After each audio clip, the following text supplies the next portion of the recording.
yang tatkala seorang berkumpul di rumah Allah ya, untuk belajar, menuntut ilmu, mengkaji apa yang Allah turunkan, illa nazalat alaihimus sakinah. Apa yang akan didapatkan? Kita melihat di hari Ahad pagi ini, orang itu punya banyak kegiatan yang bisa dia pilih. Ana tadi dari mana? Taman Mini ya. Taman Mini kita lihat ada yang lari, ada yang olahraga ya. Mungkin ada yang jalan-jalan, tapi ada yang milih untuk datang ke rumah Allah. Duduk mengaji, yang akan dia dapatkan pertama, sakinah akan turun. Sakinah itu adalah kedamaian, ketentraman. Dan itulah yang diburu oleh Presiden Indonesia dan diburu oleh seluruh presiden yang ada di muka bumi ini, ingin hidup damai, ingin hidup tenang. Dan di antara tempat mencari kedamaian adalah majelis ilmu. Wa ghasyiyatuhumur rahmah, rahmat Allah akan meliputi mereka. Kemudian di antara nikmat yang Allah berikan adalah wa haffathumul malaika. Malaikat-malaikat Allah itu turun.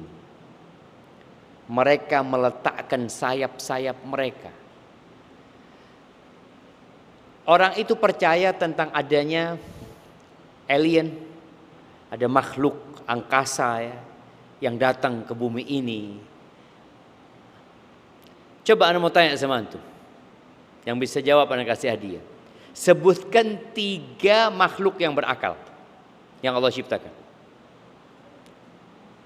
Nah, bapak-bapak, 3 jenis makhluk yang berakal. Yang mau jawab angkat tangan. 6. Pertama manusia, jin, malaikat. Betul, kasih hadiahnya. Barakallahu fikum. Dan tempatnya malaikat itu di mana? Di langit. Jadi tempat tinggalnya malaikat itu di langit. Dan jumlah mereka banyak. Kemudian ada jin. Jin itu tempatnya di mana? Di bumi. Di laut ya, di tempat-tempat yang kosong. Tapi kadangkala jin itu berangkat ke langit untuk mencuri berita-berita langit. Kalau kita baca surat Al-Jin, Allah ceritakan. Mereka mengatakan wa anna kunna naq'udu minha maqa'ida lis-sama. Kita dulu sebelum turunnya Al-Qur'an biasa duduk di langit itu, mereka bersusun-susun naik ke atas untuk mencuri-curi berita langit.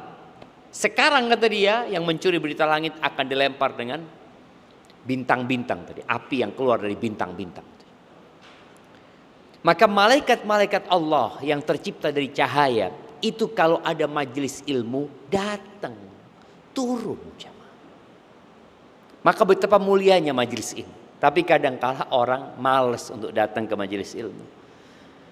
Kemudian nikmat yang terakhir yang Allah berikan kepada penuntut ilmu itu wa dzakarahumullah fi man indah. Allah akan mengingat-ingat mereka, menyebut-nyebut mereka di hadapan malaikat-malaikat Allah yang mulia. Maka semoga Allah memberikan kepada kita keistiqomahan dalam menuntut ilmu, karena menuntut ilmu itu capek. Duduk seperti antum itu capek. Lebih capek yang mana? Yang duduk apa yang ceramah? Enggak juga ya. Enggak juga. Soalnya kalau ceramah kita ngomong jadi nggak ngantuk gitu kan. Tapi kalau yang dengerin lama-kelamaan bismikallahumma amutu wa ahya. Tahu-tahu udah bubar kajiannya dia seperti itu. Ya memang berat, tapi di situ ada nikmat yang agung dari Allah Azza wa Jalla. Kemudian ada sebuah adab dalam menuntut ilmu, karena Anda lihat duduknya jamaah kita ini berantakan. Emak-emaknya juga berantakan duduknya. Aman-aman. Anda mau nyampaikan satu adab yang Rasul Sallallahu Alaihi Wasallam, beliau pernah lagi bermajelis bersama Nabi SAW. Beliau lagi bermajlis bersama para sahabatnya. Tahu-tahu ada 3 orang datang. 3 orang ini telat. Yang 1 orang itu ngeliat terus pulang. Yang 1 duduk di akhir majelis. Padahal masih banyak yang kosong. Yang 1 ada sela kosong, dia masuk ke depan, maju ke depan. Setelah Nabi menyampaikan kajiannya, lalu beliau mengatakan, "Ala unabbiukum bi khabari tsalatsa?" Kalian mau nggak aku kasih tahu tentang 3 orang itu? Ya tentu, kata para sahabat. Ammal awal, adapun orang yang pertama, yang dia ketika ada kosong langsung masuk ke dalam, fa'awahullah, dia datang menuju kepada Allah, maka Allah menerima dan menyambut dia, memberikan naungan kepada dia. Adapun orang kedua yang duduk di akhir majelis, dia malu. Kayak yang duduk di saf kedua ini. Kenapa duduk di saf kedua? Malu kan? Iya. Fastahyallah min. Maka Allah malu dari dia. Artinya Allah tidak akan berbagi sama dia karena dia nggak mau gitu. Ada kesempatan tapi dia nggak mau. Yang ketiga yang pulang itu, maka Allah berpaling dari dia. Maka ayo maju ke depan. Berdekatanlah antum. Berdekatan. Oke, siap. Baik, setelah berdekatan, udah saling kenal belum? Yang emak-emak memang kajiannya emak-emak. Yang bapak-bapak anak tanya. Yang pakai baju putih, iya antum. Kenal sama ini kanan antum. Yang di kanan. Oh, kok nggak kenalan? Kenalan dulu. Ya, yang belum kenal kenalan sama yang kanan kirinya. Yang belum kenalan kenalan dulu. Baru anda mau kajian ntar lagi. Nah, emak-emak sudah kenal semua. Itu kenapa ada di pojok sendiri? Hah?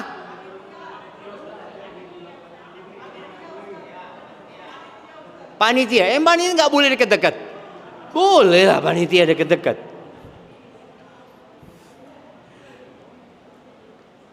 Ya udah kenal semuanya. Kenalan itu tanya nama, dari mana, apa profesinya. Sudah. Antum pakai baju merah, kenal sama yang kanan antum. Lo belum lihat kan? Masya Allah. Udah. Dari mana? Oke. Kemudian apa profesinya? Oh belum, ya kenalan yang bener lah. Biar lengkap kenalannya aja. Boleh jadi di majelis ini ada banyak hikmah. Kita bertemu dengan orang-orang yang mulia. Orang-orang yang punya visi dan misi yang sama. Masya Allah. Bismillah.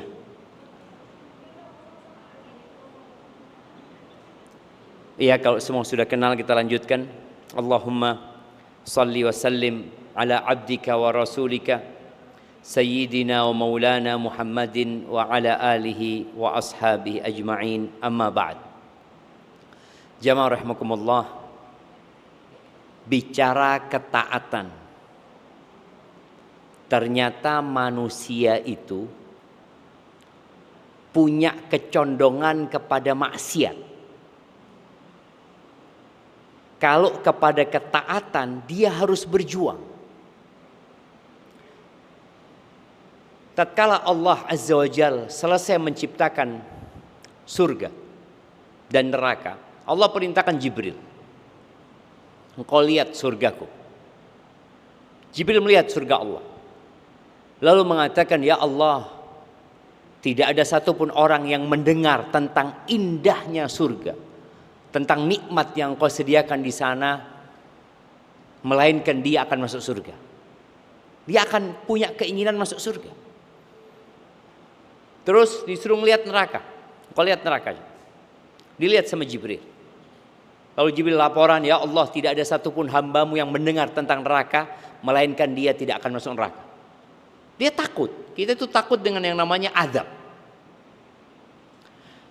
Akhirnya setelah itu engkau lihat lagi surga. Jibril berangkat melihat surga, ternyata surga itu dipagari dengan makari.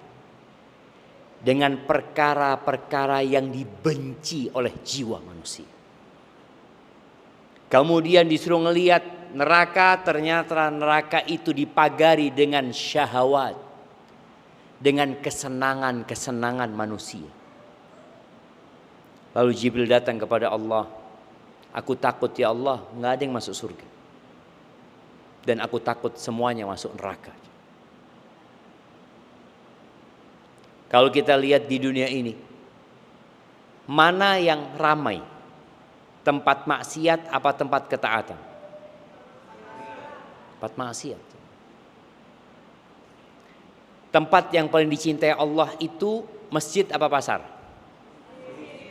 Yang lebih ramai mana? Pasar. Kita lihat pasar dibangun mewah-mewah ya. Terus bertingkat, AC. Ini pakai AC juga kan? Tapi dikit. Kita tuh kalau masuk mall, baru sampai depan pintu gerbangnya, udah dingin jemaah. Tapi masuk masjid, bapak-bapak dingin apa gerah? Kita lihat bagaimana rumah Allah yang seharusnya menjadi tempat kedamaian, yang orang masuk itu senang, kadang-kadang tidak menyenangkan. Beberapa musola di hotel-hotel ya, kadang-kadang kita lihat ya Allah ditaruh di tempat yang kumuh, di parkiran yang tidak lebih luas dari satu kamar hotel. Satu kamar hotel. Dibandingkan musola, sebagian hotel itu ya Allah kecil sekali dan pakai kipas. Kita sholat ya, kepingin cepat keluar. Tapi bicara kamar, Masya Allah. Kenapa itu terjadi? Allah Azza wa Jalla mengatakan di surat Al-A'la, di akhir surat Al-A'la. Sebelum ana bacakan ayat itu, surat Al-A'la ini kapan saja disunnahkan untuk dibaca?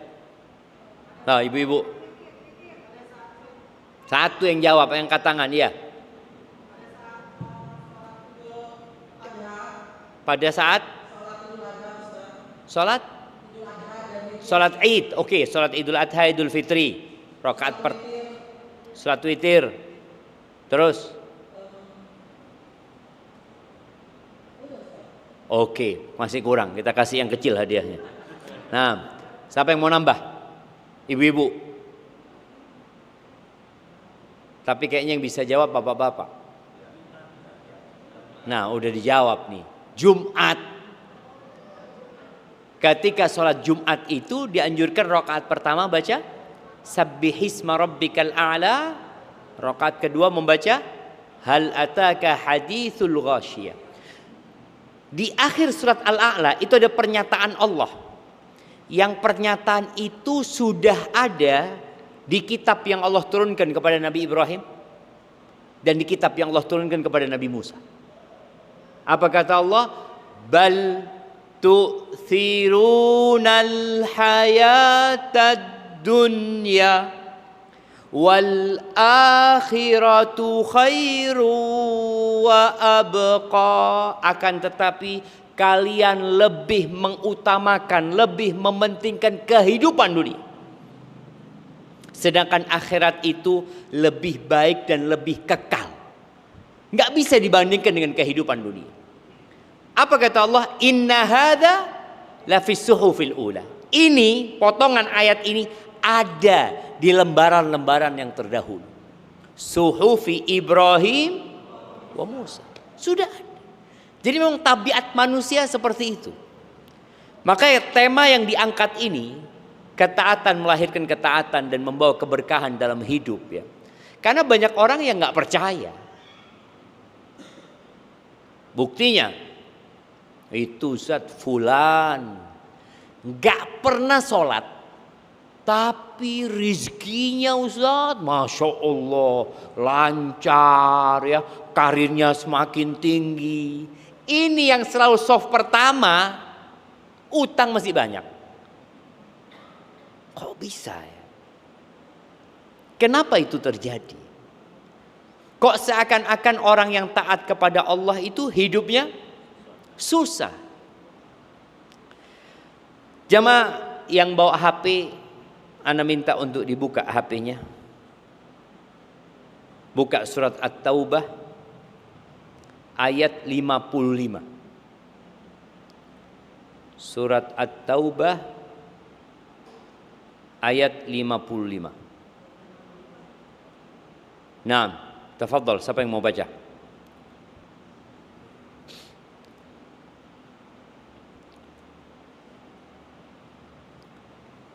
Iya.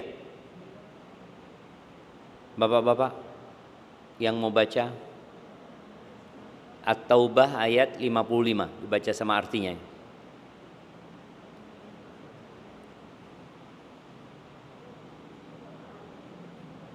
Dapat sudah. Surat At-Taubah ayat 55. Naam. Ya Allah, antum yang mau baca. Fadhal. Kalau nggak ada yang mau baca, bapak-bapak. Oh, ada yang mau baca tuh. Kasih mic-nya.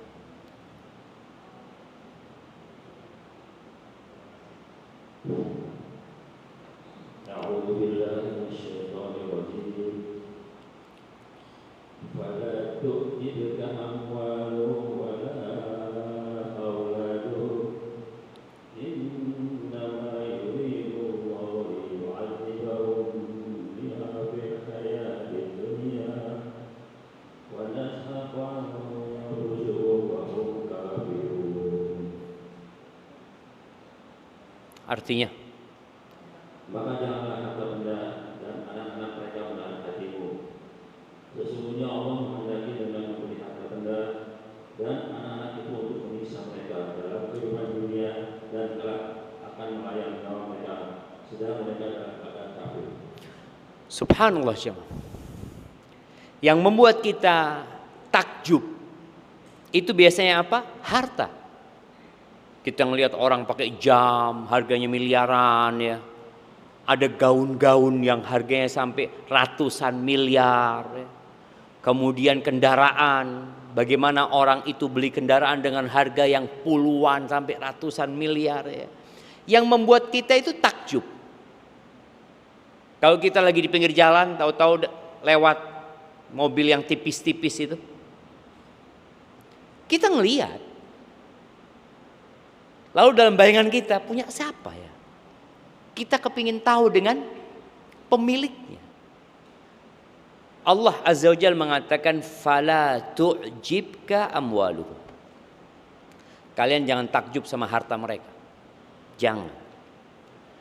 Wala auladum, anak-anak mereka. Yang dikatakan anaknya sukses, anaknya Masya Allah mencapai karir ketika umurnya masih muda belia. Jangan takjub. Apa kata Allah? Innama yuridullah liyu'adzibahum biha. Allah sejatinya hendak mengadab mereka. Di mana? Fil hayatid dunya. Dalam kehidupan dunia. Bayangin. Ternyata harta dan anak sebagai media siksaan buat pemilik. Tapi mereka nggak sadar. Berapa banyak orang yang berpikir dengan dia sibuk bekerja mencari harta, dia akan bahagia. Ternyata enggak. Bahkan dia tidak bisa menikmatin apa yang dia miliki. Karena disibukkan dengan mencari dan mencari dan terus mencari. Tahu-tahu mati. Berapa banyak orang yang mati uangnya miliaran, triliunan, tapi ditinggal. Maka ahibati fillah, yang perlu kita fahami bersama, bahwasanya tatkala Allah menciptakan manusia, tujuannya adalah untuk mengabdi kepada Allah Azza wa Jalla. Kita tahu tuh dengan surat Adz-Dzariyat, Allah mengatakan, wa ma khalaqtul jinna wal insa illa liya'budun. Dan tidaklah aku ciptakan bangsa jin dan manusia kecuali untuk beribadah, bukan untuk yang lain. Ma uridu minhum min rizqin wa ma uridu an yut'imun. Aku enggak mau mereka kasih rizki sama aku. Enggak. Kita bekerja untuk kasih makan Allah? La. Innallaha huwar razzaq dzul quwwatil matin. Sesungguhnya Allah yang maha memberikan rizki dan dia yang maha kuat dan maha perkasa. Dan Allah tatkala memerintahkan manusia beribadah bukan karena Allah butuh. Beda ya. hubungan kita sama Allah dengan hubungan kita dengan tempat kita kerja berbeda. Kita bekerja tiap pagi masuk jam 8, pulang jam 4. Itu perusahaan butuh sama kita. Bahkan kalau kita adalah orang yang profesional, yang membuat maju perusahaan itu, maka kalau kita resign ditahan-tahan sama dia. Tapi kalau hubungan kita sama Allah, Allah mengatakan, wa qala Musa. Nabi Musa berkata kepada kaumnya. Coba dibuka firman Allah Azza wa Jalla. Allah mengatakan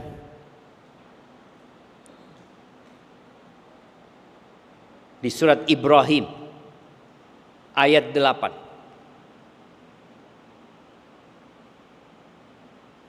Surat Ibrahim ayat 8.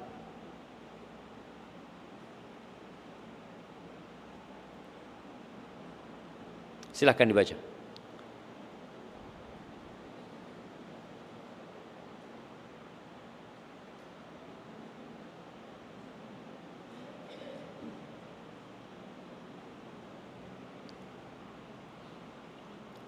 Fadhal. Siapa yang pegang mic? Nah, bismillah. Ayat 8 ya. Surat Ibrahim ayat 8.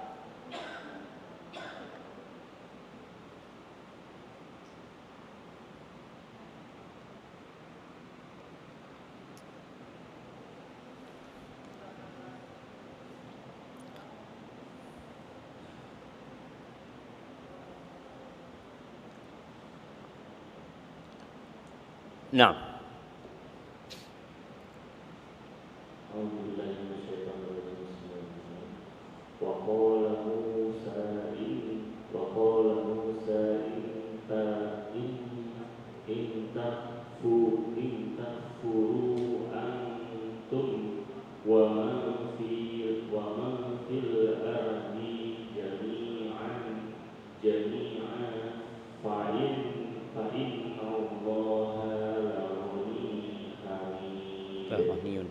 artinya dan Musa berkata, jika kamu dan orang yang ada di bumi semuanya mengingkari nikmat Allah, maka sesungguhnya Allah Maha Kaya dan Maha Terpuji. bayangkan Nabi Musa mengatakan intakfuru antum, kalau kalian semua ingkar, kalian semua kafir, bukan hanya kalian, waman fil ardi jami'an, dan semua yang ada di muka bumi, maka sejatinya Allah la ghaniyun hamid. Allah Maha Kaya dan Maha Terpuji. Allah tidak membutuhkan ibadah kita. Allah nggak butuh kita puasa. Allah nggak butuh kita sholat. Allah nggak butuh kita ngaji. Terus kenapa Allah perintahkan kita? Untuk kebaikan kita. Jadi kadangkala manusia itu tidak sadar bahwa semua perintah Allah itu untuk kebaikan kita. Dan semua yang dilarang. Ketika Allah memerintahkan untuk menikah, Allah melarang berzina. Orang tatkala berzina, dia mungkin berpikir merasakan kelezatan. Dia mungkin berpikir merasakan keenakan. Sejatinya dia merasakan kelezatan yang semu. Ketika dia menikah, iya, ruwet. Ngurusin istri, ngurusin mertua, ngurusin anak, tapi disitulah ketaatan akan berbuah ketaatan. Jamaah rahimakumullah. Al-Imam Ibnul Qayyim rahimahullahu ta'ala, beliau menyusun sebuah kitab yang judulnya Ad-Da'u wad-Dawa. Dan kitab itu sudah diterjemahkan, yang artinya penyakit dan obatnya. Kalau dokter itu berpikir bagaimana mengobatin fisik dan mental manusia mungkin.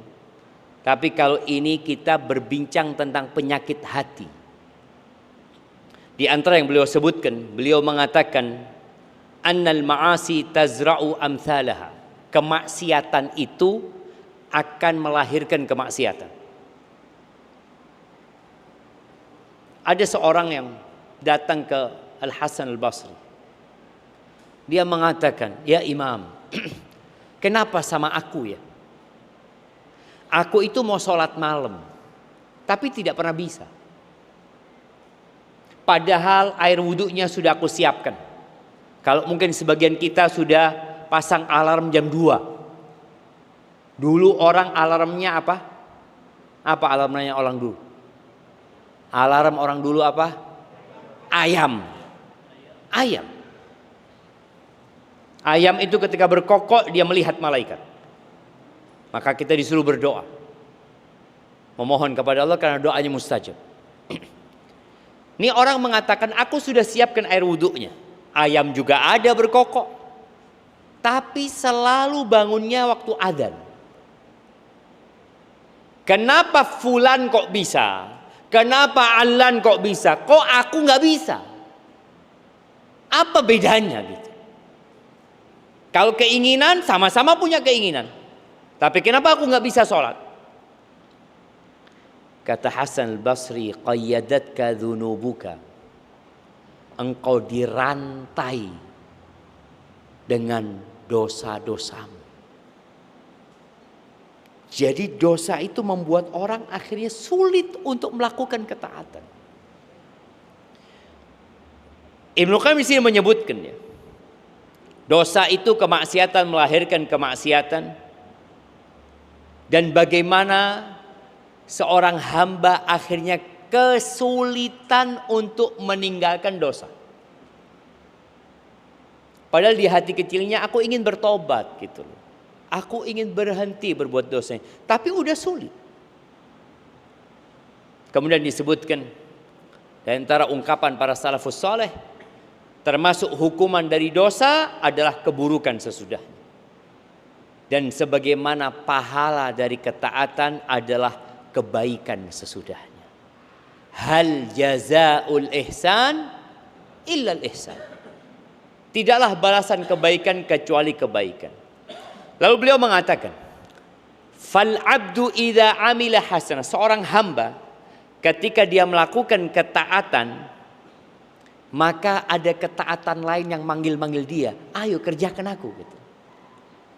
Contoh nih, orang nggak pernah ke masjid, dia kepingin sholat zuhur di masjid, berangkatlah dia ke masjid. Apa kira-kira ketaatan yang akan dilahirkan oleh sholat zuhur di masjid? Pertama, dia masuk masjid, dia lihat orang sholat tahiyatul masjid. Padahal niatnya dia cuma sholat zuhur. Orang pada sholat, akhirnya dia sholat. Kemudian dia duduk, nunggu qomat. Lihat sebelahnya angkat tangan doa. Kira-kira apa yang akan dia lakukan? Oh, doa juga lah, dia berdoa. Atau lihat sebelahnya baca Quran. Dilihat waktu qomat tinggal 10 menit lagi. Ngapain anak di sini kata dia? Baca Quran juga dia. Setelah dia sholat zuhur, orang-orang mau pulang, nggak langsung pulang. Mereka berzikir. Dia lihat yang sebelahnya baca subhanallah, subhanallah. Akhirnya dia subhanallah, subhanallah. Padahal nggak pernah dalam hidupnya dia berzikir setelah sholat. Kemudian dia lihat orang-orang pada sholat ba'diyah. Dia mau pulang. Tapi lihat di belakangnya ketutup. Ada orang sholat. Lalu apa yang dia lakukan? Sholat juga dia. Itu ketaatan melahirkan ketaatan. Kemudian kalau dia melakukan ketaatan yang kedua, ada ketaatan yang selanjutnya yang akan memanggil dia. Jujur. Ini sebuah ketaatan.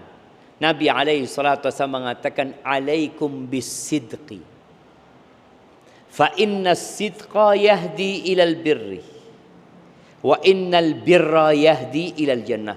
Kalian harus jujur, kata Nabi SAW. Karena kejujuran itu mengantarkan kepada kebaikan.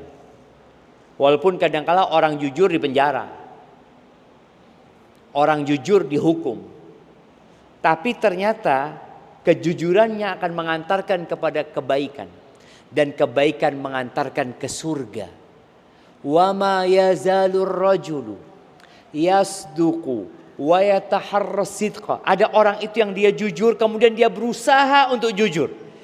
Jadi ketaatan ini membutuhkan energi. Beda sama kemaksiatan. Energi untuk ketaatan itu lebih banyak. Contoh nih. Jangan bicara kemaksiatan, kita bicara hal yang mubah. Kenapa banyak orang dia mampu main bola? Jangan main bola, sekarang main apa di sini? Padel. Padel itu berapa menit? 15? 2 jam. 1 jam 2 jam. Bisa nggak dia setelah main padel itu sholat malamnya setengahnya padel? Berat sama. Maka tadi kenapa? Sama-sama mengeluarkan energi. Berdiri sholat keluar energi. Tapi kenapa aku kok mampu ya? Yang main bola, apalagi main bola ya, ngos-ngosan, lari sana, lari sini. Ketika sholat taraweh, biasalah. Kita udah mau masuk Ramadan jemaah ya. Benar mau masuk Ramadan. Rajab, Sya'ban, Ramadan. Kita lihat bagaimana orang-orang itu mampu main bola berjam-jam. Tapi ketika sholat taraweh cari yang paling cepat imamnya. Gak mampu. Maka di sini ketika seorang itu jujur mengantarkan kepada kebaikan, kebaikan mengantarkan kepada surga, dan orang itu harus berusaha, ada effort yang dikeluarkan sampai akhirnya dia menikmati. Jadi proses lelah itu ya harus dijalani, tapi pada akhirnya dia dicap sama Allah siddiq, orang yang jujur, atau yuktab indallah siddiqan, orang yang jujur. Tapi ada orang yang bohong. Sekali dia bohong. Apakah kebohongannya akan berhenti? Tidak. Kata Nabi SAW, iyyakum wal kadhibah. Kalian hindari yang namanya dusta. Karena dusta itu mengantarkan kepada dosa. Dan dosa itu mengantarkan kepada neraka. Wa ma yazalur rajulu yaktib. Ada orang yang hidupnya selalu berdosa. Dan biasanya yang berdusta dalam dunia kita ini siapa? Pedagang. Pedagang. Makanya at-tajirus saduq ma'an nabiyyin. Pedagang yang jujur itu kedudukannya sama dengan para nabi nanti. Karena sulitnya dia untuk jujur. Maka akhirnya ketika orang ini bohong, kemudian bohong, akhirnya dicap sama Allah kadzdzab, pembohong. Sehingga dia tidak mampu untuk jujur. Orang-orang mengatakan ini orang Ustaz kalau jujur atau kalau nggak bohong gatal-gatal badannya. Ada. Itu orang yang dicap memang pendusta. Maka hibati fillah, Al-Imam Ibnul Qayyim melanjutkan ya, berkaitan dengan ketaatan, melahirkan ketaatan lalu membuat hidupnya orang itu berkah. Kalau orang ini taat, sulit bagi dia meninggalkan ketaatan. Jadi umpamanya dia biasa sholat malam, kemudian ketiduran. Bagaimana perasaan dia ketika bangun? Ya Allah, gak sholat aku ya Allah. Nggak sholat aku ya Allah, minta maaf ya. Padahal nggak dosa. Kan itu sholat sunnah. Karena sudah menikmatin dia. 2 malam yang lalu ya, Anda ketemu dengan seorang ibu-ibu ya. Dia cerita suaminya udah meninggal. Suaminya itu kena stroke, operasi. Ketika operasi selesai di ruang ICU masih dokternya ngomong sama ibu ini. Maaf ibu, kayaknya gagal operasinya. Ada yang terbalik. Ketika operasi itu ada yang kebalik. Kenapa? Bapak ini sekarang jam 2 malam bangunnya. Tidur jam 8 pagi. Kata istrinya, loh dari dulu bapak itu jam 2 bangun sholat malam. Jadi nggak kebalik gitu. Memang itu adalah ketaatan yang biasa dia lakukan. Bangun. Sampai istrinya cerita ketika jam 2 anak telepon perawat yang di ICU. Anak telepon, tolong bapak dibangunkan. Dalam kondisi dia di atas ranjang. Nggak bisa apa-apa tuh. Kata perawatnya, bapak sudah bangun. Nggak tidur bapak. Jadi bagaimana kita nih membiasakan diri dengan ketaatan. Sehingga ketaatan tidak jadi beban lagi. Nabi alaihi salatu wasallam mengatakan kepada Bilal, ya, qum ya Bilal fa'arihna bis shalah. Bilal, ayo bangkit Bilal. Bikin kita istirahat dengan sholat. Sebagian kita sampai hari ini masih istirahat dari sholat. Bukan istirahat dengan sholat. Tapi kalau sudah sholat, alhamdulillah selesai sudah itu. Engkau tidak menikmati sholat itu. Bicara ketika imamnya sholatnya panjang. Ada orang yang sudah menikmati. Ketika dia lagi menikmatin bacaan imam, tahu-tahu imamnya ruku, Allahu Akbar, ya Allah. Ketika ruku dia baca panjang rukunya, tahu-tahu imamnya sami Allahu liman hamidah. Ketika sujud dia baca subhana rabbiyal a'la. Kemudian dia mulai membaca doa karena dia tahu ini adalah posisi paling dekat dia dengan Tuhannya. Dia memohon kepada Allah, tahu-tahu imamnya Allahu Akbar.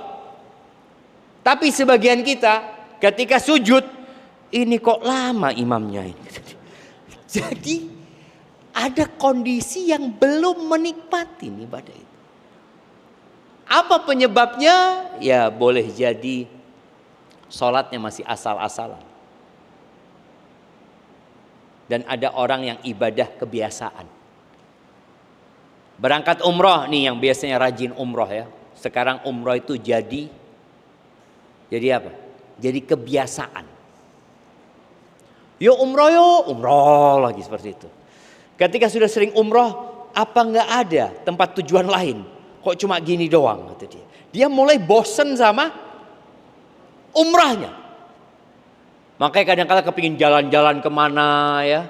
Sampai teman ngomong nanti kayaknya Ustaz. Bukan nanti, sudah sebenarnya beberapa waktu yang lalu ya. Ada umroh plus nonton bola. Iya, sudah kan?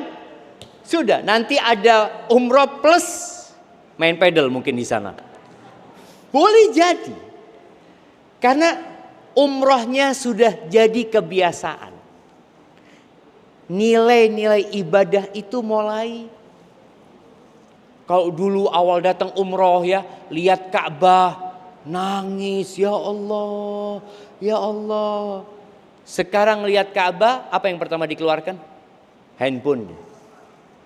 Sudah sampai di depan Ka'bah. Ya mau laporan sama siapa? Maka ahibati fillah. Bicara ibadah tadi.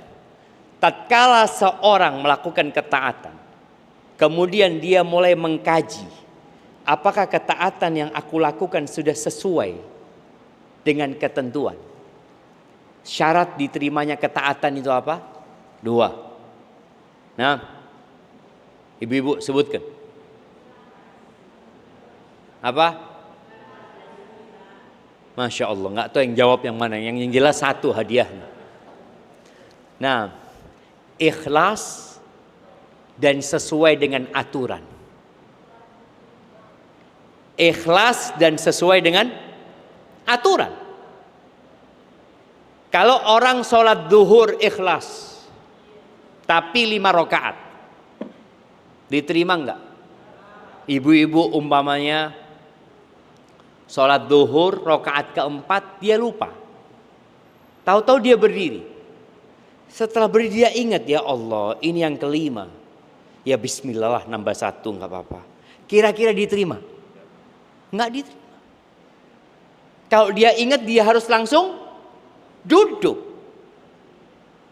Ini berbeda kalau dari tasyahud berdiri kemudian ingat. Sebelum dia berdiri kalau ingat suruh balik. Tapi kalau sudah berdiri nggak boleh balik dia. Kalau dia sudah tegak berdiri, maka dia harus lanjut. Nanti ditutup dengan sujud sahwi. Tapi kembali kepada seorang yang ketika beribadah, ternyata ketaatan dia belum memenuhi dua syarat ini.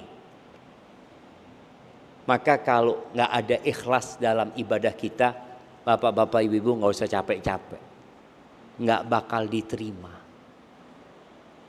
Sampai ada yang mengatakan idza lam tukhlis la tat'ab. Kalau engkau nggak ikhlas jangan capek. Allah Azza wa Jalla mengatakan di surat Al-Ghasyiyah, hal ataka hadithul ghasyiyah. Apakah sudah datang kepadamu berita tentang kiamat yang menakutkan itu? Wujuhu yawma idzin khashi'ah. Wajah orang pada waktu itu semuanya tunduk penuh dengan kehinaan. Apa kata Allah? Amilatun nasibah. Dia beramal, dia capek. Tasla naron hamiyah, masuk ke neraka. Nggak ada gunanya. Ketika orang melakukan ketaatan tapi dia tidak ikhlas, nggak ada gunanya. Walaupun sesuai dengan sunnah, tapi kalau nggak ikhlas, nggak diterima. Makanya Allah ketika bicara tentang fawailul lil musallin, celaka orang-orang yang sholat. Bayangkan, orang sholat celaka. Alladzina hum an salatihim sahun. Mereka sholat tapi lalai dari sholatnya. Pokoknya sholat. Berapa banyak masyarakat kadang-kala kalau diperbaiki sholatnya, udah tidak usah urusin. Yang penting sholat. Lu orang sholat masuk neraka. Fawailul lil musallin. Sholat dia. Dia nggak minum khamr, dia nggak judi, dia sholat, tapi fawail, kecelakaan dan neraka buat dia. Alladzina hum yuraun, sholat tapi ria. Dan penyakitnya orang-orang yang taat itu adalah ujub. Ya, ibu-ibu ini lebih suka ngaji daripada suaminya. Betul bapak-bapak? Ya belum tentu juga Ustaz. Ada mungkin yang istrinya nggak suka ngaji. Tapi kebanyakan ibu itu Masya Allah taat. Kalau kita lihat ya, kajian hari Senin, Selasa, Rebo, Kemis, Jumat, Sabtu, Ahad ngomong sama saya, Mas mau kajian lagi. Insya Allah iya, supaya masuk surga. Bagus. Tapi ketika engkau ujub, engkau merasa lebih dari orang lain, ditambahi adanya kesombongan. Jadi kalau ujub itu bedanya sama sombong, ujub itu sama dirinya aja, bangga sama dirinya. Dia tidak merendahkan orang lain. Kalau plus merendahkan orang lain jadinya sombong gitu kan. Yang termasuk menghancurkan seseorang yang ahli ketaatan adalah ujub. Pernah seorang ayah pesan sama anak, nak, katanya, ya bunayya, la tazdari ahadan. Engkau jangan pernah meremehkan orang yang engkau lihat. Gitu. Boleh jadi sebagian yang kau lihat itu masuk surga lebih dulu daripada engkau. Yang kita remehkan, boleh jadi. Kembali kepada ketaatan. Kalau kita sudah bisa ikhlas, tidak ada ujub dan riak di sana, kemudian amalan kita sesuai dengan sunnah Nabi alaihi salatu wassalam, ikut aturan, maka hidupmu akan berkah walaupun tidak punya apa-apa. Itu janji Allah Azza wa Jalla. Coba kita lihat firman Allah Azza wa Jalla di surat An-Nahl ayat 97. Di surat An-Nahl ayat 97.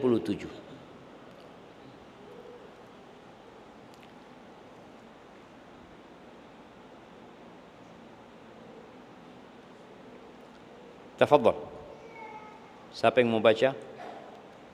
Nah, bapak-bapak yang sebelah kanan belum ada yang baca nih. Nah, kasihkan. Tafadhol.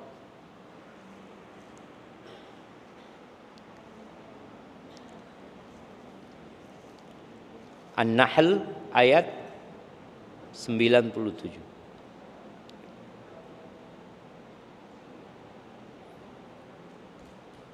Man 'amila shalihan min dzakarin aw untha wa huwa mu'minun falanuhyiyannahu hayatan thayyibah wa lanajziyannahum ajrahum bi ahsani ma kanu ya'malun. Siapa yang mengerjakan kebajikan baik laki-laki maupun perempuan sedangkan dia seorang mukmin, sungguh kami pasti akan memberikan kepadanya kehidupan yang baik dan akan kami beri balasan dengan pahala yang lebih baik daripada apa yang telah mereka kerjakan. Allahu Akbar. Syaratnya kehidupan yang baik itu ternyata pertama Allah mengatakan man amila salihan. Barang siapa yang beramal soleh, melakukan ketaatan, min dzakarin au untha, baik dia laki-laki atau wanita, wa huwa mu'min, ini syarat yang tidak boleh tidak ada. Dia beriman. Karena muncul pemikiran-pemikiran yang mengatakan bahwasanya surga itu bukan hanya buat orang Islam, tapi buat orang baik. Siapa saja yang baik, yang suka membantu orang lain, menolong orang lain, tidak melakukan kejahatan, ya dia akan masuk surga. Yang perlu ditanyakan, surga ini punya siapa? Kalau surga itu punya kita, kita bebas menentukan siapa yang boleh masuk, siapa yang nggak boleh masuk. Tapi surga itu milik Allah. Dan Allah sudah membuat syarat yang tidak mungkin berubah. Iman. Innahu may yusyrik billah, barang siapa yang melakukan kesyirikan, menyekutukan Allah Azza wa Jalla, faqad harramallahu alaihil jannah, maka Allah telah mengharamkan surga buat. Haram masuk surga. Di mana tempatnya dia? Wa ma'wahu jahannam, neraka tempatnya dia.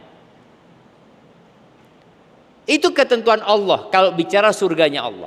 Di sini Allah jelaskan berkaitan dengan orang yang akan mendapatkan kehidupan yang baik dan menyenangkan. Syaratnya apa? Iman. Falanuhyiyannahu hayatan thayyibah. Kami akan berikan penghidupan yang baik buat dia. Baik di mana? Baik ketika di bumi. Baik ketika di alam kuburnya. Baik ketika dibangkitkan pada hari kiamat. Dan baik menuju surga Allah Azza wa Jalla. Al-Imam Ahmad bin Hanbal dalam kitabnya Az-Zuhd, dia meriwayatkan ucapan Wahab ibn Munabbih, salah seorang tabi'in. Dia termasuk pendetanya Yahudi dahulu, terus dia masuk Islam.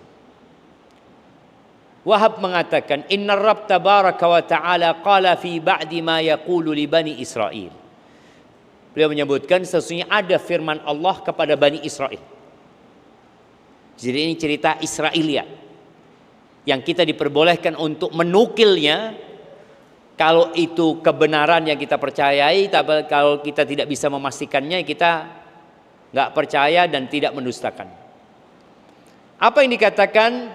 Inni idza uti'tu raditu. Aku kalau ditaati, kata Allah nih, aku kalau ditaati, aku akan ridho. Wa idza raditu baraktu. Kalau aku ridho, maka aku akan kasih berkah kepada orang yang sudah aku ridhain. Wa laisa li barakati nihayah. Kalau aku sudah kasih berkah, nggak ada ujungnya, unlimited kalau bicara berkah dari Allah Azza wa Jalla. Wa inni idza usitu ghadibtu. Kalau ada yang bermaksiat kepada aku marah. Wa idza ghadibtu la'antu. Kalau aku marah, aku akan laknat orang itu. Wa la'nati tablughu sabi' minal walad. Dan boleh jadi laknatku mencapai sampai keturunan yang ketujuh. Maka di sini orang tua hendaklah hati-hati terhadap perkara-perkara yang dilarang oleh Allah Azza wa Jalla. Tapi jemaah rahimakumullah, Ibnu Abbas mengatakan ya, berkaitan dengan ketaatan itu akan membawa kepada ketaatan dan keberkahan dalam hidup ini. Beliau mengatakan innalil hasanati dhiya'an fil wajh. Ketaatan itu akan melahirkan cahaya di wajah. Jadi antum kalau melihat orang ya yang taat sama Allah, itu enak ngelihat wajahnya. Walaupun mungkin kulitnya tidak putih. Wa nuran fil qalbi, Allah akan kasih cahaya di dalam hatinya. Wajahnya ceria, menyenangkan dilihat, ada cahaya di hati. Wa sa'atan fil rizki, rizkinya diberkahin sama Allah Azza wa Jal. Wa quwwatan fil badan, dan kekuatan di badannya. Wa mahabbatan fi qulubil khalqi, dan kecintaan di hati ciptaan Allah Azza wa Jal. Bapak-bapak, ibu-ibu, ingat perang Badar. Berapa melawan berapa? 300 melawan 1000. Tapi 300 menang. Ingat perang Uhud, 700 melawan 3000. Siapa yang menang? Nah, perang Uhud 700 melawan berapa? 3000. Yang menang siapa? 3000. Pertama yang menang siapa? 700. Pada awal 700 menang. Tapi kenapa kemudian kalah? Karena maksiat. Bayangin. Awalnya Allah kasih kemenangan.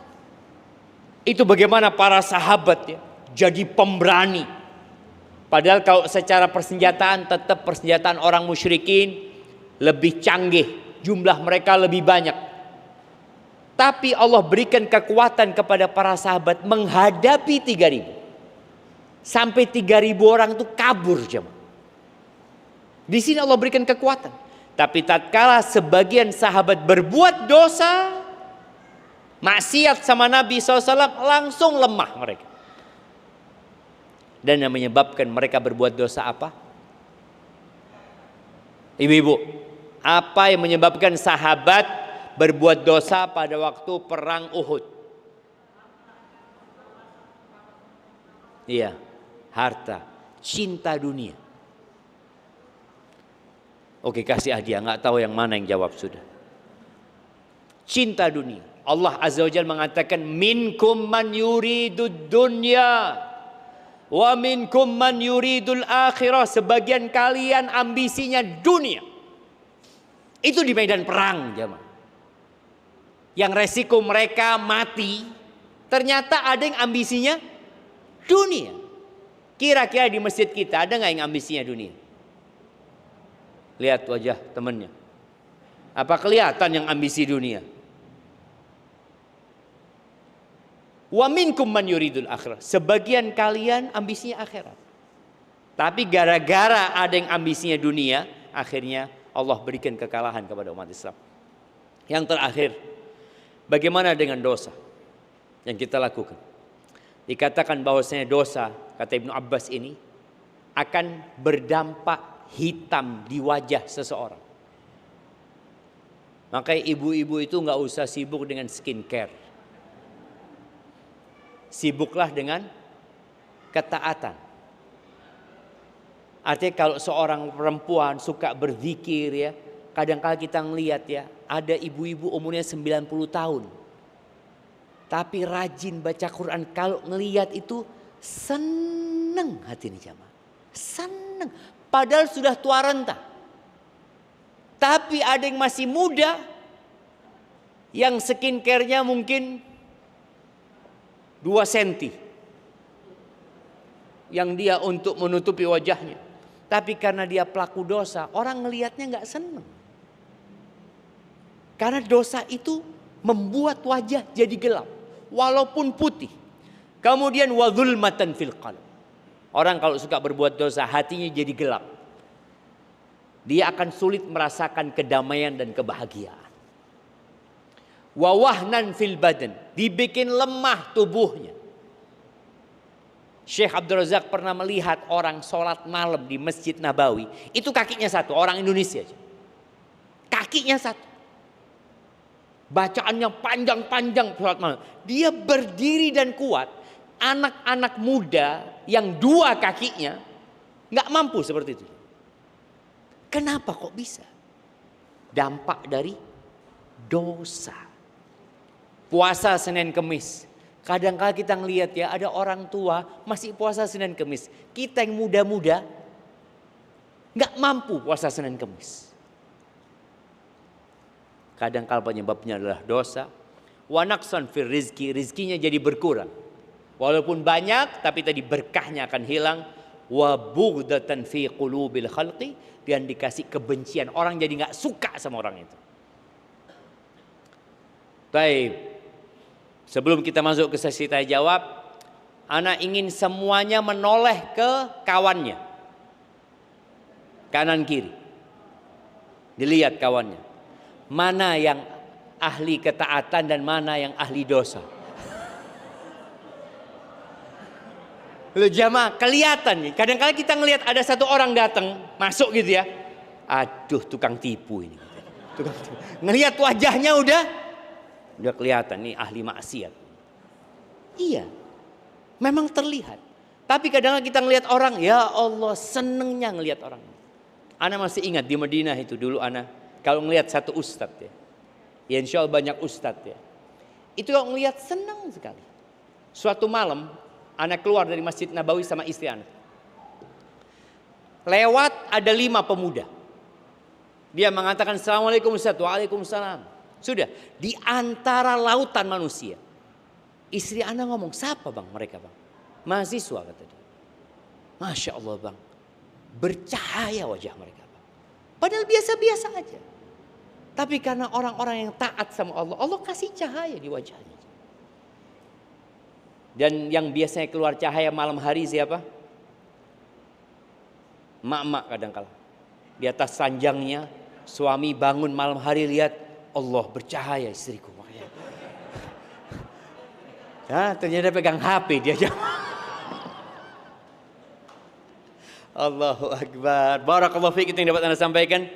Kurang lebihnya mohon maaf, mungkin kita masuk ke sesi tanya jawab. Tafadhol. Ada pertanyaan yang sudah masuk Ustaz. Yang pertama, Assalamualaikum Ustaz, saya alhamdulillah mengerjakan sholat sunnah rawatib, tapi yang sering kali dirasa suka agak lupa rakaat di qobliyah dan ba'diyah zuhur. Lalu bagaimana kalau saya agak sering lupa dan akhirnya sujud sahwi?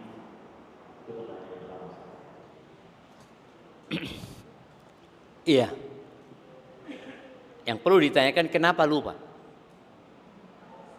Kalau karena ngantuk tidur. Nggak harus ba'diyah itu setelah sholat langsung. Selama di waktu zuhur bisa dilaksanakan. Ngantuk, udah istirahat. Nanti mulai jam 2, setengah 3 sebelum asar ya. Sebelum masuk waktu asar boleh dia ba'diyah. Kalau memang kondisinya mengantuk. Tapi kalau kondisinya ghaflah, lalai, maka hendaklah sebab-sebabnya dihilangkan. Usahakan sholat itu sebelum sholat jangan WA orang. Kalau chatting dulu sholat, akhirnya mikir, oh balas dia, kira-kira apa balasan dia? Maka usahakan ditunda. Kalau sesuatu yang tidak penting ditunda. Kalau dikatakan tadi akhirnya anak sujud sahwi, ya harus sujud sahwi. Harus sujud sahwi. Dan memang di zaman sekarang ini jamaah banyak hal-hal yang melalaikan manusia. Ada kejadian di Riyadh sana kalau nggak salah. Sholat duhur. Imamnya ini baca keras. Alhamdulillahi Rabbil Alamin. Sampai waladhdallin. Semua makmumnya amin. Terus sampai 4 rakaat. Bayangkan semasjid tidak ada yang ingat. Dia mikir ini sholat isya atau sholat apa. Ya karena tadi banyak hal-hal yang melalaikan dalam kehidupan ini. Maka tolong ketika mau sholat hal itu dihilangkan. Sehingga kita benar-benar fokus untuk sholat. Dan di antara yang membuat kita fokus sholat itu usahakan ketika sujud itu bacaannya ditambah. Ditambah dengan apa? Dengan doa. Karena kalau sudah kita tambah, kita mikir. Kalau subhana rabbiyal a'la, nggak perlu mikir. Kita masih bisa mikir yang lain ya. Subhanarabbiyal a'la kita mikirkan sandal bisa. Tapi kalau kita mau baca doa, mau minta sama Allah, kita harus ingat-ingat, ana mau minta apa sama Allah. Gitu. Seperti itu. Hada, wallahu a'lam bishawab. Ini pertanyaan berikutnya masih dari penanya yang sama, Ustaz. Seringkali juga bacaan sholat berusaha kita pahami Ustaz artinya, tapi kadang langsung hilang di saat itu ketika bicara di dalam hati. Ya Allah, Engkau Maha Tahu, hamba sudah berusaha untuk memahami, terkadang gerakan dan ucapan otomatis tanpa memahami artinya. Kalau seperti ini bagaimana Ustaz? Iya, tatkala kita apa istilahnya ya? Lagi baca tahu-tahu pikiran kita pergi. Yang pertama bacalah a'udzubillahi minasyaitonirrajim. Terus meludah ke kiri 3 kali ya, baca a'udzubillahi minasyaitonirrajim. Karena memang digodain sama setan nggak mau kita khusyuk. Kalau tadi bicara dalam hati memohon kepada Allah nggak ada masalah. Tapi usahakan ketika sujud kita minta sama Allah. Minta. Di antara doa yang perlu dibaca ya, Allahumma inni a'udzubika min ilmin la yanfa'. Ya Allah, aku berlindung kepadamu dari ilmu yang tidak bermanfaat. Wa min qalbin la yakhsha, dari hati yang tidak khusyuk. Wa min nafsin la tashba', dari jiwa yang tidak ada kenyangnya, nggak ada puasnya. Yang keempat, wa min du'ain la yusma' aw min da'watin la yustajabu laha, dari doa yang tidak dikabulkan. Jadi ketika kita sudah berusaha, dan ini termasuk sebuah kemuliaannya, kita itu bermuhasabah, kok aku sholatnya masih sulit ya, kok berat buat aku ini dan itu. Boleh jadi ini ibu-ibu yang tanya. Ya. Boleh jadi penyebabnya ibu-ibu karena ibu-ibu nggak taat sama suaminya, tidak menghargai suaminya, tidak menghormati suaminya. Ini benar. Pernah ada seorang perempuan tanya sama seorang syekh, kenapa aku kok tidak bisa menikmatin sholatku seperti dulu ketika dia masih gadis, tidak bisa menikmatin puasanya. Lalu ditanya sama syekh, bagaimana sikapmu kepada suamimu? Loh, ana tanya tentang ibadahku, apa urusannya sama suamiku? Syekh ini mengatakan, Rasulullah sallallahu alaihi wasallam bersabda, "Wala tajidul mar'atu halawatal ibadah." Seorang istri tidak akan merasakan lezatnya ibadah, khusyuknya ibadah, manisnya ibadah, hatta tuaddiya haqqa zaujiha, sampai dia menunaikan hak suaminya. Jadi kalau ada perempuan-perempuan yang belum merasakan ketaatan, melahirkan ketaatan, boleh jadi ada masalah dia sama suami. Makanya kenapa tadi yang sampaikan ada emak-emak yang rajin pengajian ya, rajin sholat sunnah, rajin puasa sunnah, tapi kurang berkhidmat kepada suaminya, akhirnya berdampak kepada ibadahnya tidak nyaman. Barakallahu fikum. Jadi sekarang untuk bapak-bapak dulu nih yang gantian. Ada yang bertanya? Nah,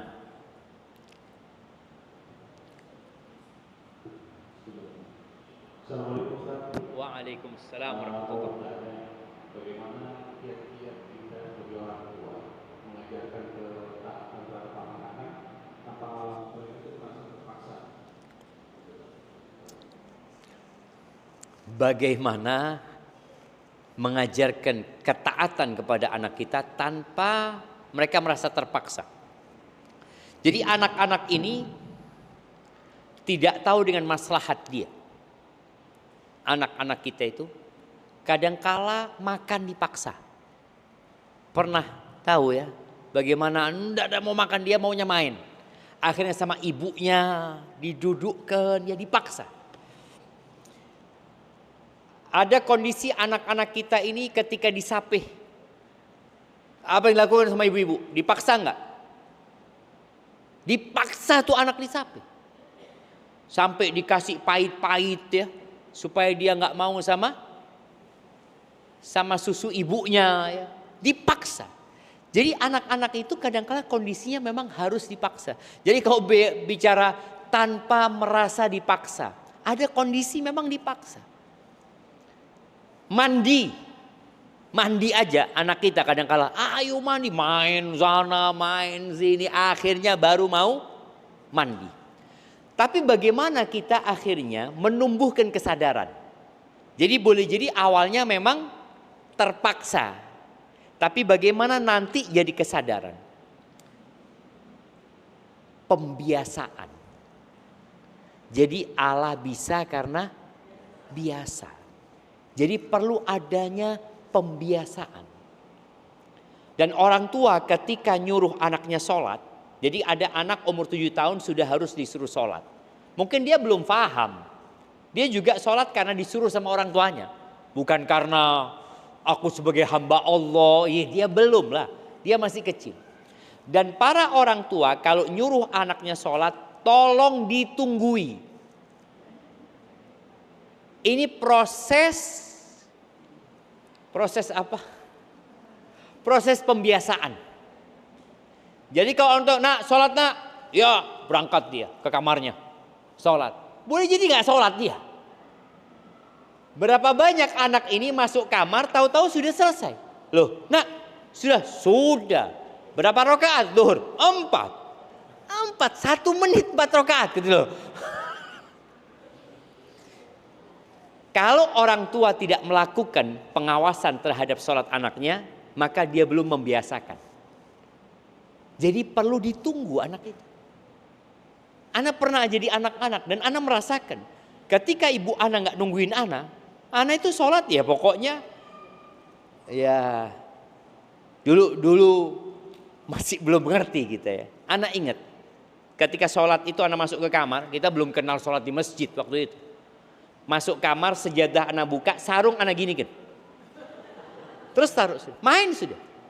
Ibu anak tahu anak sholat, oh sarungnya sudah berantakan. Oh berarti dia sholat gitu kan. Subhanallah. Suatu hari ibu anak masuk kamar, ibu anak ngelihat dari lubang pintu. Ingat dulu pintu dulu itu kuncinya ada lubangnya. Kunci sekarang kan nggak bisa buat. Ada lubang. Anak gini taruh jalan, ibu anak ngomong Syafiq. Ternyata dilihat sama ibu anak. Akhirnya sholatnya jadi benar mulai saat itu. Walaupun ibu anak nggak ngawasin, anak takut diawasin, diintip di sana. Akhirnya sholatnya jadi benar. Maka di sini orang tua tolong ketika anaknya sholat itu sejak umur 7 tahun tadi disuruh sholat didampingi. Ayo baca Al-Fatihah. Karena dia nggak mau baca Al-Fatihah. Allahu Akbar, Allahu Akbar. Al-Fatihah, yo baca surat. Jadi pendampingan ini dalam rangka pembiasaan. Selama berapa tahun? 3 tahun. Jangan orang tua, anak sudah 1 tahun, 3 tahun waktunya. Kalau 3 tahun dia tetap nggak mau sholat, baru pecut ya, dipukul anak itu. Jadi dalam Islam itu sebenarnya pendidikan dengan memukul itu kalau terpaksa, kalau proses mendidik dengan kelembutan tidak bermanfaat baru boleh pakai seperti itu. Kemudian yang kedua, ketika anak itu sudah bisa diajak bicara, maka kita sampaikan kepada dia, kenapa engkau sholat? Jangan ditakut-takuti melulu sama neraka. Tapi bagaimana memotivasi dia bahwa engkau sholat ini sebagai bentuk syukur kepada Allah. Allah yang ngasih kaki sama engkau. Allah yang ngasih tangan sama engkau. Jadi dia sadar, oh iya ya. Ketika dia melihat ada orang cacat umpamanya, gue lihat tuh orang kayak gitu. Allah kasih buat engkau. Jadi tumbuhkan kesadaran untuk bersyukur kepada Allah. Kemudian nanti ya surga Allah subhanahu wa ta'ala. Dan kudu sabar. Allah mengatakan wa'mur ahlaka bis salati wastabir 'alaiha. Suruh keluargamu salat dan sabarlah. Ini para suami tetap harus nyuruh istrinya sholat. Oh enggak, istrinya sudah gede Ustaz. Kadang-kala perempuan itu telat sholat. Dikarenakan kesibukan di rumah. Yang nyapu, yang masak, yang ini itu. Seharusnya ketika sudah masuk waktu sholat dan dia bisa selesaikan, yang lainnya tuh bisa ditinggal, maka hendaklah dia sholat terlebih dahulu. Gitu kira-kira. Sambil didoakan ya. Didoakan dan dikasih contoh yang baik sama orang tua. Barakallahu fikum. Pertanyaan berikutnya Ustaz dari jamaah Kuat. Barakallahu fikum Ustaz, jazakallahu khairan atas ilmunya. Semoga Ustaz, keluarga serta Bapak Ibu yang sudah membuat kajian ini selalu dalam keadaan sehat dan senantiasa dalam lindungan Allah Subhanahu wa taala.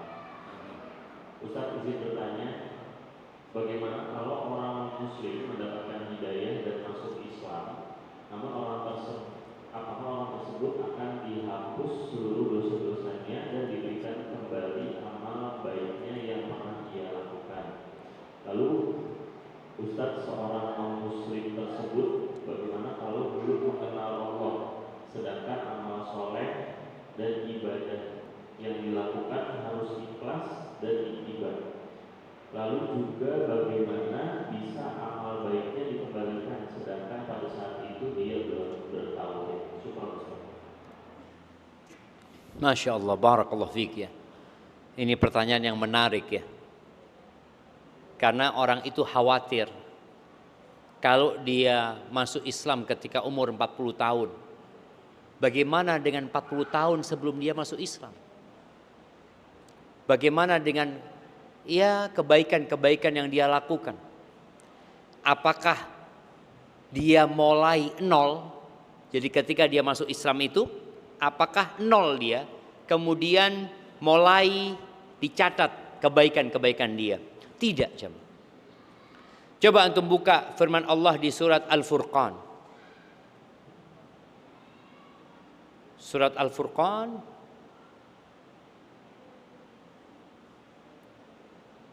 di ayat 70. Surat Al-Furqan di ayat 70.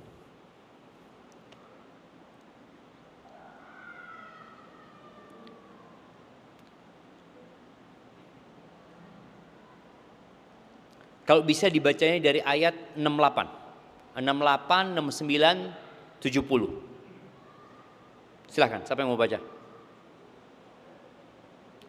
Yang muda-muda ini suruh baca. Nah, iya, bismillah, kasihkan mic-nya.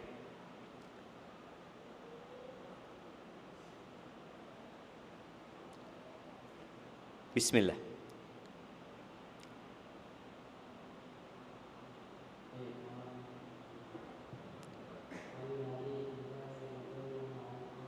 Mic-nya didekatkan biar suaranya lebih jelas.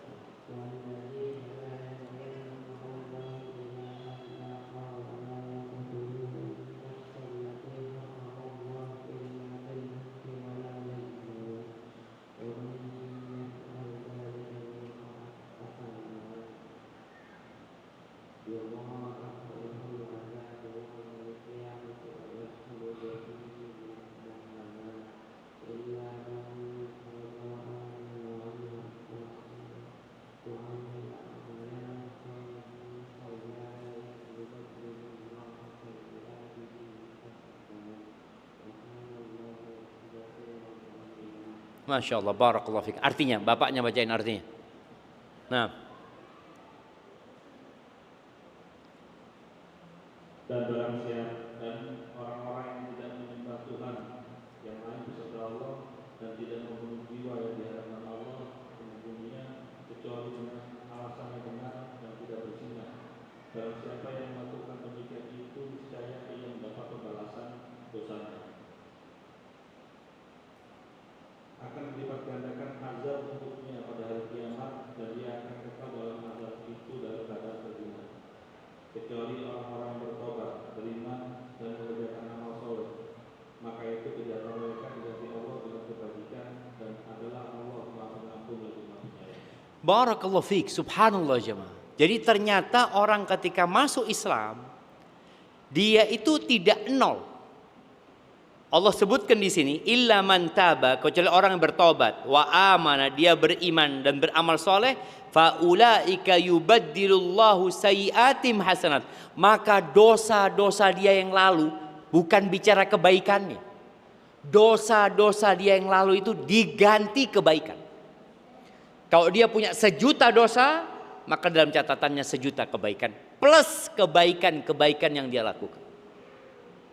Maka jadi tidak dianggap nol ya. Kalau dikatakan, oh dia kan pada waktu itu melakukan ketaatannya bukan karena Allah, dia kan nggak ikhlas, ya jadi dosa.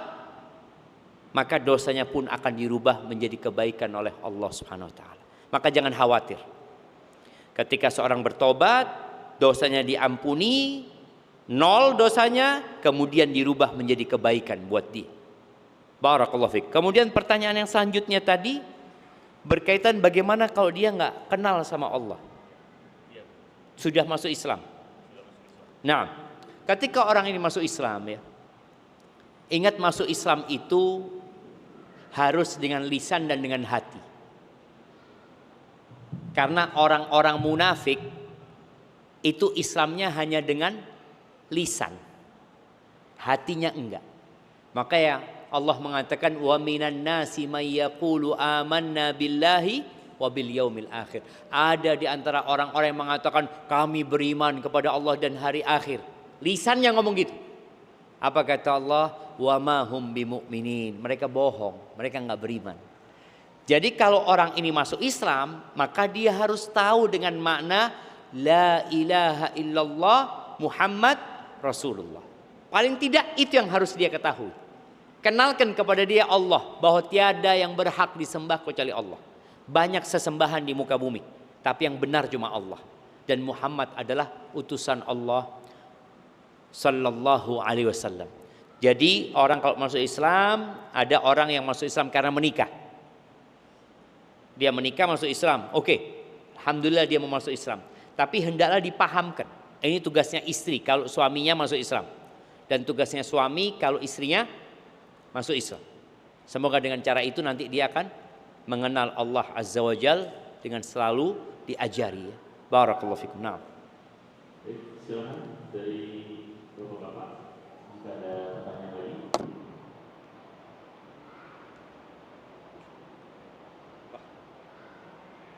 Assalamualaikum warahmatullahi wabarakatuh. Waalaikumsalam warahmatullahi wabarakatuh. Siap. Apakah para ulama ada kesepakatan ini hadis palsu dan ini hadis dhaif, ini hadis sahih? Apakah klasifikasi itu kesepakatan seluruh ulama atau bagian ulama tertentu?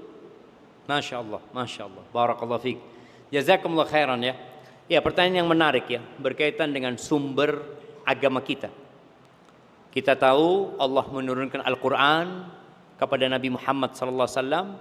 Kemudian Nabi Muhammad SAW menyampaikan kepada para sahabatnya, menjelaskan Al-Quran dengan hadis-hadisnya. Kemudian beliau meninggal dunia, lalu hadis itu dinukil kepada kita. Proses penukilan tadi, kalau Al-Quran itu dinukil secara mutawatir. Mutawatir artinya banyak orang yang gak mungkin mereka berbohong. Gak mungkin, bersepakat untuk kebohongan itu gak mungkin, itu namanya mutawatir. Adapun hadis-hadis Nabi SAW, maka hadis itu macam-macam. Ada hadis yang dinukil kepada kita secara mutawatir seperti Al-Quran tadi. Ada hadis itu yang dikenal dengan aziz, yang periwayatnya 2. Ada hadis itu yang periwayatnya cuma 1. Ketika hadis itu sampai kepada generasi selanjutnya, ternyata di generasi itu ada orang-orang yang menukil tapi hafalannya nggak kuat, sehingga boleh jadi hadis yang dinukil itu terpotong karena hafalan orang ini tidak bagus. Dan boleh jadi ada hadis yang dibuat. Bicara hadis dibagi 3, para ulama menyebutnya, memang pembagian itu bisa disebut sepakat para ulama. Pembagian itu ada hadis sahih, ada hadis dhaif. Kalau dhaif itu artinya lemah. Ada hadis palsu, maudhu, itu ada. Tapi menetapkan mana hadis yang sahih, mana hadis yang dhaif, mana hadis yang maudhu, itu para ulama kadangkala terjadi perbedaan pendapat di antara mereka. Tapi kalau hadis palsu, insya Allah sepakat. Karena dia memang ya palsu, namanya hadis palsu itu bohong. Tapi kalau dhaif, boleh jadi menurut sebagian ulama enggak, ini kuat. Hadis ini. Kenapa? Karena ada penguatnya dari hadis yang lain seperti itu. Jadi ijtihad para ulama menetapkan mana hadis yang sahih dan mana hadis yang dhaif nantinya. Makanya kalau kita lihat Imam Bukhari menyebutkan, aku akan sebutkan dalam kitabku semua hadis yang sahih saja. Imam Muslim juga. Tapi imam yang 4 ada Imam Abu Dawud, Imam Nasai, Imam Tirmidzi dan Imam Ibnu Majah, mereka tidak mensyaratkan itu. Tapi selama hadis itu lemahnya tidak terlalu kuat, tidak terlalu berat, dia akan cantumkan. Boleh jadi ada penguat dari hadis yang lain. Nah, disinilah muncul ijtihad para ulama kemudian seperti itu. Bagaimana sikap kita? Nah, kita kan bukan ulama nih. Kita nggak mengerti ini sahih apa dhaif Ustaz. Ya sudah, kita kembali kepada ulama-ulama yang mengerti, yang tahu, kita ikuti mereka. Jadi paling tidak kita itu aman karena kita mengikuti orang yang ahli hadis. Barakallahu fikum. Seperti itu kiranya Bapak. Hayakumullah. Ada lagi? Nah. Bismillah. Ustaz berkaitan dengan ketaatan melahirkan ketaatan. Ketaatan orang tua akan melahirkan ketaatan pada anak.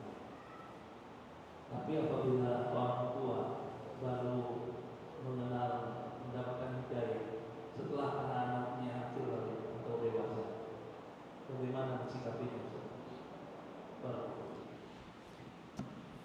Subhanallah jemaah. Anak-anak itu fitnah dan zina. Zina itu artinya perhiasan ya. Makanya orang kalau nggak punya anak tadi nyesel ya, anak sedih. Yang jemput anak tadi itu dari hotel ke acara sebelum ini udah sepuh dia. Kita ngobrol, anak tanya, abang berapa anaknya bang? Dia mengatakan sampai saat ini belum dikasih Ustaz. Anak nikah mulai tahun 94 kata dia.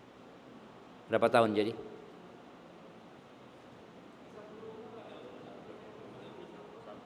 Hah? 31 tahun ya. 31 tahun yang punya anak. Itulah anak itu tadi perhiasan. Jadi orang kepingin punya anak ya. Tapi ternyata anak itu juga fitnah buat orang tuanya. Ujian buat orang tuanya. Dan disebutkan di ayat lain Allah mengatakan inna min azwajikum wa auladikum aduwwan lakum. Sesungguhnya ada sebagian pasangan kalian dan anak-anak kalian yang merupakan musuh buat kalian. Musuh buat orang tuanya. Fahdharuhum, hati-hati menghadapi mereka. Maka kalau tadi orang tua mendapatkan hidayah, mungkin orang tua dulu nggak sholat, orang tua dulu nggak puasa, orang tua dulu banyak maksiat, sehingga anak-anak itu tumbuh besar seperti orang tuanya. Nggak sholat, nggak puasa, maksiat. Dalam perjalanan orang tuanya dapat hidayah. Bagaimana dengan anak-anaknya? Maka tugas orang tua yang pertama bertobat. Dia minta maaf sama Allah, minta ampun. Kemudian setelah dia bertobat, dia memperbanyak amal soleh. Kemudian yang ketiga, dia minta maaf sama anak-anak. Jadi orang tua ini perlu minta maaf sama anak-anak. Abah minta maaf, Abah dulu gak mengajarkan engkau sholat.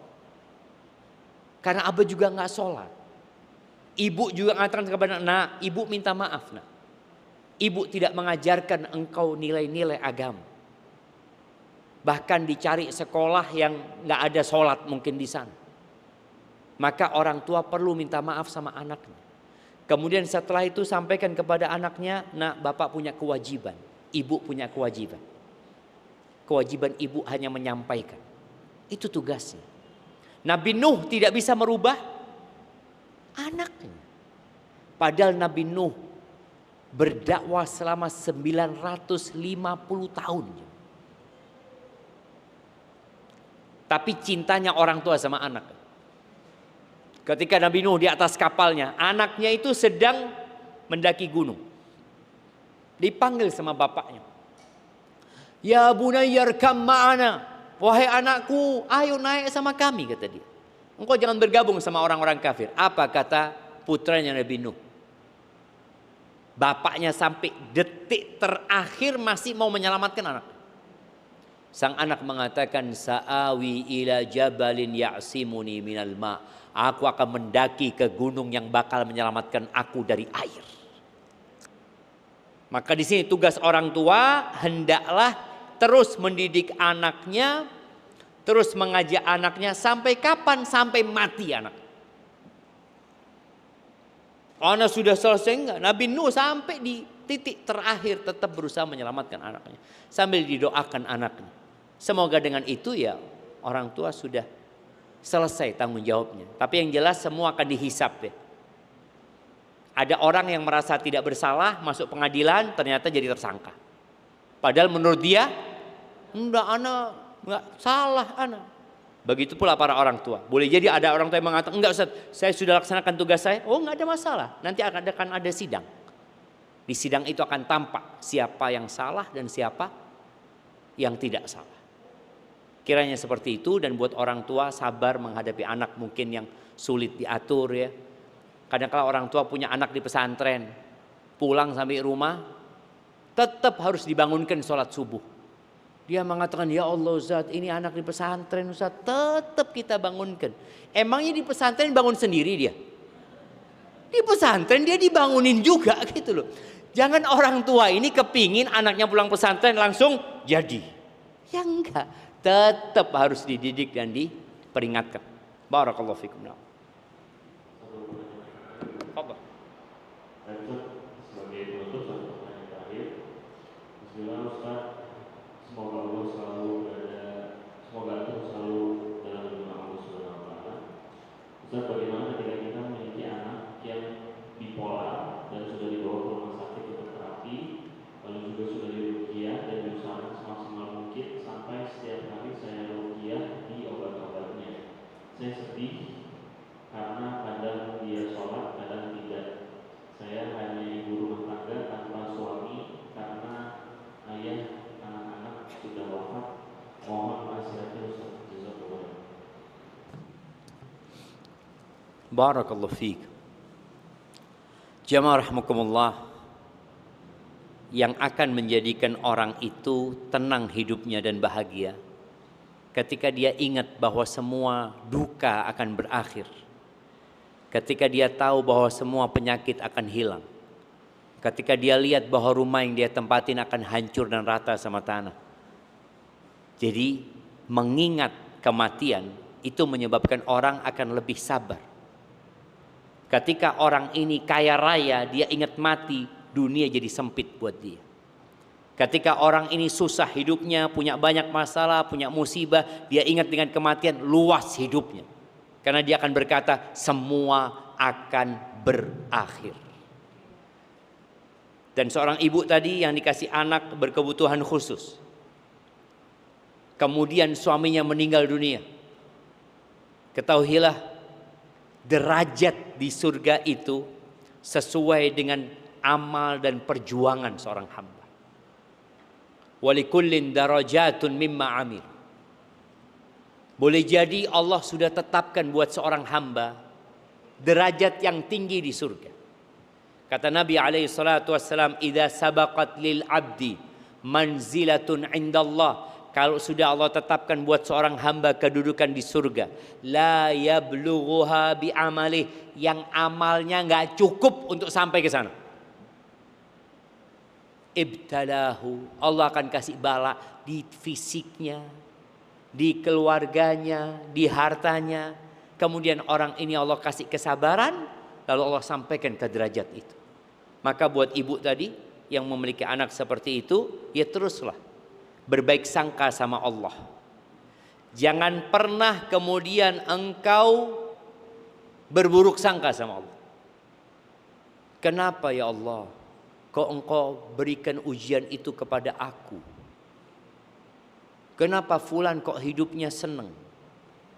Kenapa fulan kok anak-anaknya sempurna? Kenapa anakku yang bermasalah? Ini sudah bentuk tidak qanaah dan tidak ridha dengan takdir Allah Subhanahu wa taala. Tatkala perasaan itu datang, maka ingat Allah itu lebih sayang sama kita daripada kedua orang tua kita. Yang kedua, lebih banyak yang susah daripada kita. Saudara-saudara kita yang ada di Sumatera kemarin, rumahnya hilang, anaknya terkubur, bapaknya hilang, nggak ketemu. Dia nggak tahu mau hidup di mana, sebatang kara. Dan tentunya dalam semua musibah itu ada hikmah. Maka tolong bersabar ya ketika meruqyah anaknya. Jadi ruqyah itu bukan cuma obat-obatannya, anaknya juga diruqyah, dibacain Al-Fatihah. Itu semua terhitung pahala. Maka jangan berkecil hati. Hadza wallahu a'lam bishawab. Itu mungkin yang dapat Anda sampaikan. Oke. Nah, satu lagi.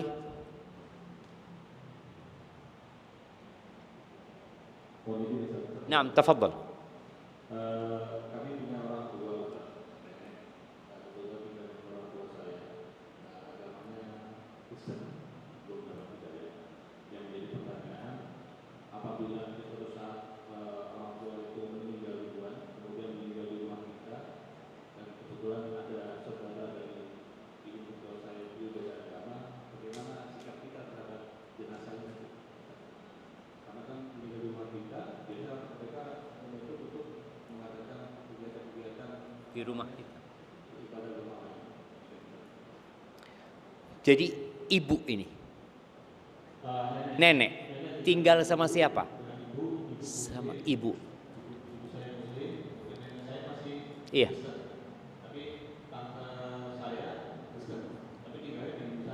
Iya. Nah. Ya, semoga Allah kasih hidayah ya. Antum berbicara yang terburuk ya. Harapannya semoga dia dapat hidayah. Dan memang ya kalau ada orang tua yang non muslim itu, anak yang muslim ini sering-sering ketemu sama orang tuanya. Karena ada kejadian di zamannya Al-Auza'i. Ada satu orang dari Tastur atau Tustur, salah satu kota yang paling hebat di masa Persia sana. Dia datang ke Libanon, dia belajar sama gurunya. Dilihat sama gurunya, ini orang asing baru pertama datang. Ditanya, dari mana kau? Dari Tustur, kata dia. Orang tuamu muslim? Enggak, bapakku majusi, kata dia. Akhirnya kata gurunya, engkau pulanglah, kata dia. Siapa tahu bapakmu dapat hidayah lewat engkau. Akhirnya pulang ini, yang datang dari Tustur ratusan kilometer, akhirnya pulang karena dikasih tahu sama gurunya, suruh dampingin bapaknya. Sampai kampungnya bapaknya sakit. Akhirnya dia dirawat bapaknya. Terus ya didoakan macam-macam. Bapaknya akhirnya tanya, nah agamamu apa sih? Aku muslim ayah, kata dia. Apa sih itu Islam, kata dia. Kok jadi baik banget gitu. Dia lihat anak ini jadi berbakti sekali sama bapak. Dia ceritakan tentang Islam, akhirnya masuk Islam bapaknya. Beberapa hari kemudian meninggal dunia. Jadi harapan kita tetap bagaimana nenek tadi bisa masuk Islam. Kalau kemudian ada orang kafir yang meninggal di rumah kita yang beda agama, pernah terjadi di masanya Ali bin Abi Thalib, di masanya Nabi Muhammad SAW. Abu Thalib meninggal. Ali ngomong, ya Rasulullah, pamanmu sudah meninggal. Apa yang harus aku lakukan? Ali muslim, bapaknya kafir. Kata Nabi SAW, qum fawarihi, sudah, engkau persiapkan jenazahnya, engkau kuburkan. Tugas kita tadi, menghormati itu jenazah dengan menguburkannya. Kalau nanti kemudian mereka mau buat acara di rumah kita, ya kita minta maaf, bikin acaranya jangan di rumah kita. Kan ada kadang-kala rumah duka atau apa ini itu kita sampaikan, kalau di rumah kita jangan. Tapi kalau mau ngurus jenazahnya untuk dimakamkan, silahkan. Tapi untuk acara-acara itu kita minta maaf. Mungkin seperti itu yang bisa dilakukan ya, semaksimal mungkin. Dan semoga yang belum dapat hidayah segera mendapatkan hidayah. Dan semoga yang sudah dapat hidayah istiqamah sampai meninggal dunia. Barakallahu fiik. Anda kembalikan ke MC. Jazakumullah khair. Baik, Jazakumullah Ustaz atas ilmunya. Bagaimana Bapak Ibu? Masya Allah ya ilmunya ya. Oke, mudah-mudahan dari apa yang sudah beliau sampaikan bisa membawa kita kepada ketaatan dan melahirkan ketaatan serta keberkahan hidup bagi kita semua. Sekali lagi kami ucapkan kepada panitia, khususnya kepada keluarga Paulus, kepada panitia dan